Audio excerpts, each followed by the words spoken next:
aspects of the SH-101 that is super great is it really is excellent for performance. You have all this functionality, you have this fantastic immediacy, everything you'd want to control is easily accessible right in front of you, and the way that it operates generates pleasing outcomes, which is basically the best you can ask for in a synthesizer. One of the ways that this is really cool is this modest left-hand controller section, which has a great deal of functionality.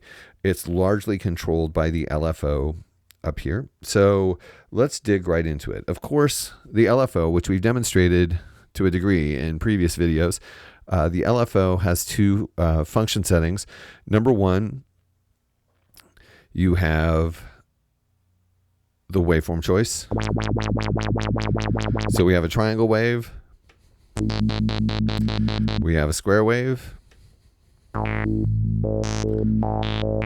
we have the amazing random, and we have noise. I obviously right now have these directed to the filter, but of course we can direct them to the oscillator as well.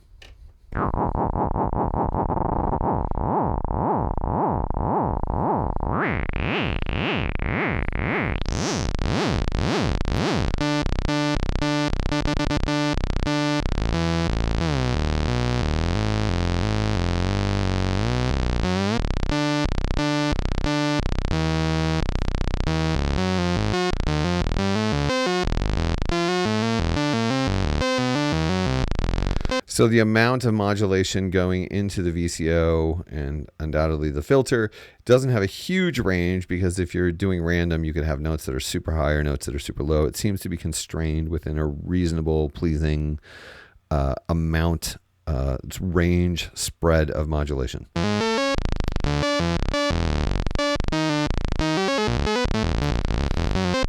So yeah, you can make computer sounds with the SH-1, 1950s computer sounds with this thing. The 60s, 70s, you know.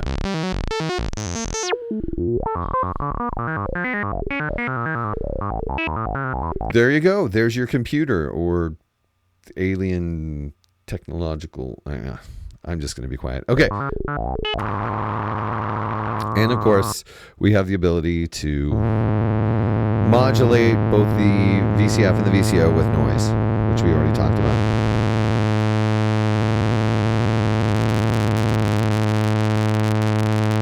Of course, there is no speed to noise, so the rate has no effect.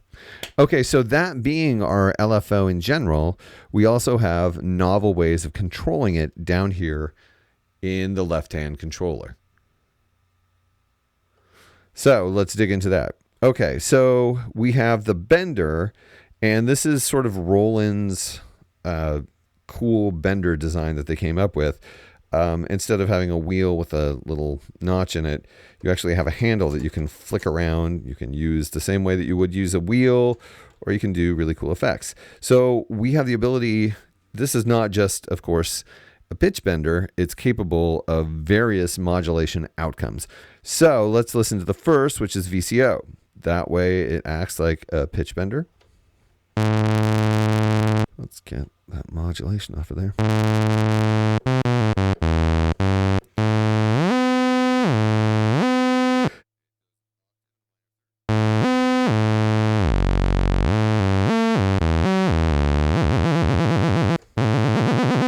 See, and that's the cool thing about having this little knob on here, is that you can do things that would be challenging to do with a typical pitch bend.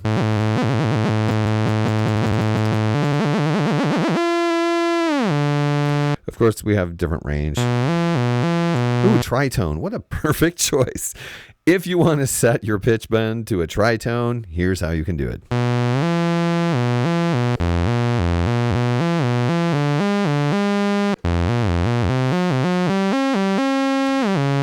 I'm a bad person. Okay.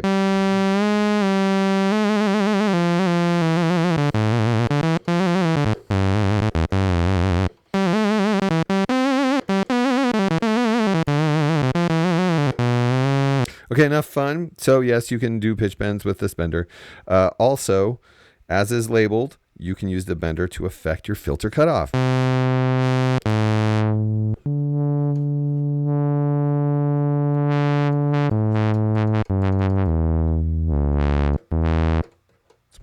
fun.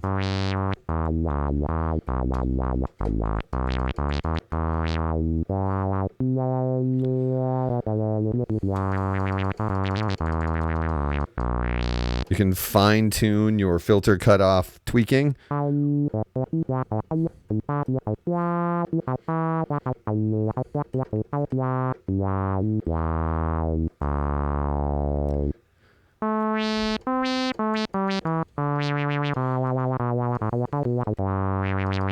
It can be fun if you have some modulation already going on there.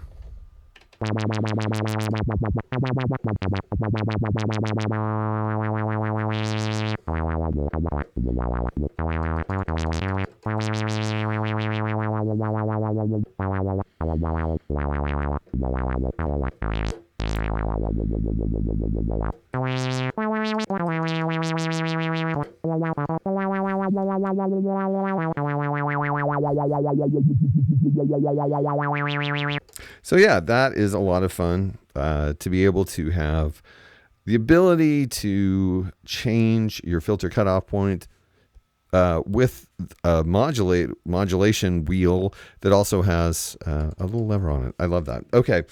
Thanks, Mark, for just very awkwardly describing what you were doing. So we also have the ability to use this wheel to modulate. And you may say, well, hey, Mark, how's that possible? I just saw you flipping it side to side and it doesn't seem to do anything. Or you might say, yeah, Mark, I know how Roland modulation wheels like this work. Anyway, this bender not only, well, I won't call it a bender because it specifically labels that the bender part is left to right. But this modulation wheel can be pushed forward to generate modulation outcomes.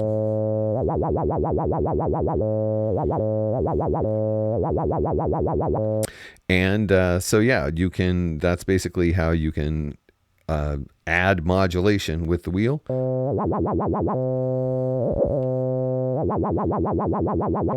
It appears that it adds LFO modulation to both the VCO and the VCF simultaneously.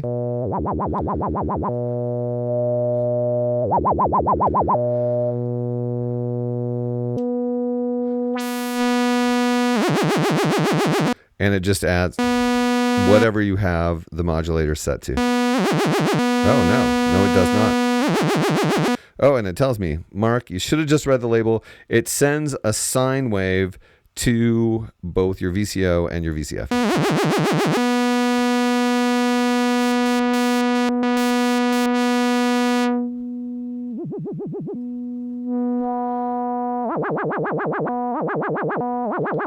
And you can use them both in tandem.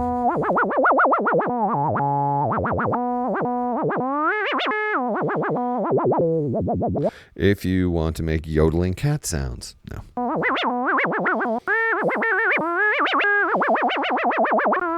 Actually, kind of BB-8 sounds.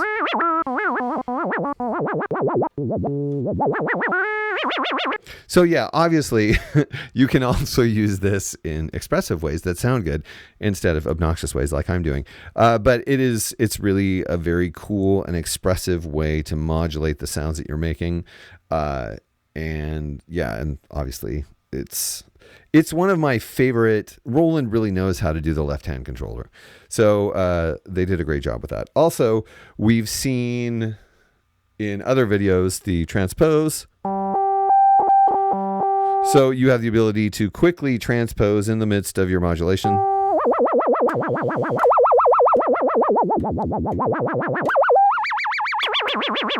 So in the VCO video, I'm not entirely sure why you have two different ways to set ranges and why they're so intertwined, but it is nice to be able to immediately and quickly switch octaves while you're down here using the left-hand controller. That's awesome. Okay, so next we have the portamento.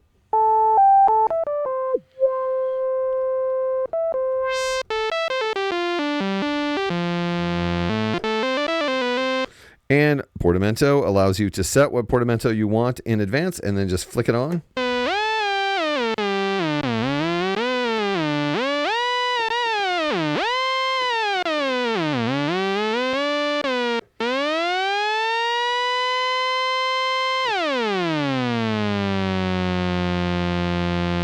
So it has a pretty wide range there.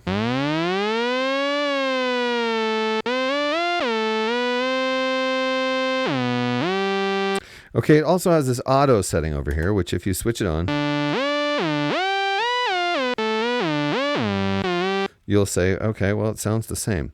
But what auto does is it allows you, for example, when you're doing an arpeggiator situation, it allows you to play and have the portamento happen, but the portamento does not affect the arpeggiator. Or I assume the sequencer. Whereas if you just have it on, the portamento affects what the arpeggiator is doing. So auto allows you to exempt automated aspects from the portamento. And that is the LFO and left-hand controller section.